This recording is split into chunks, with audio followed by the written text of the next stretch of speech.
So what I do is I actually use a Books app on my phone, and it communicates with my iPad. So that's one of the things I really love. Like if I'm at home and I want to read my pattern on my iPad, I can take notes on it, I can highlight things, I can keep track of what repeats I'm up to, and if I'm out and about somewhere, it immediately ports over to the same app on my phone. And so I think using apps like that can really help you, even taking notes.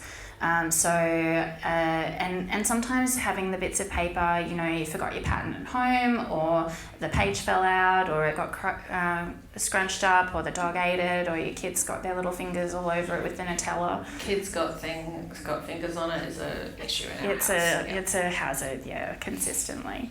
So finding a good app that you really like that can help you support like your note taking, I think is really good. It can help you be organised. One of the worst things is picking up your project after a few months of a break of it and going, well, where was I up to? I don't even remember what part of the pattern this was. And then you start having to count the stitches and then analyse the pattern and go, well, what on earth was I doing? Let's just frog the whole thing and knit something else.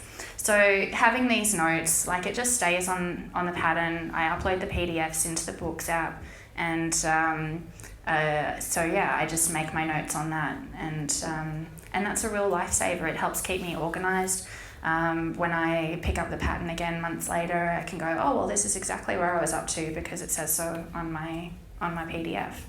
And then I've always got my phone with me, always. So I can always take my knitting with me, no matter what pattern. I can just go, I feel like knitting these socks, and no matter what it is, I've got my phone, my pattern's on it, and there I can go and keep up to date.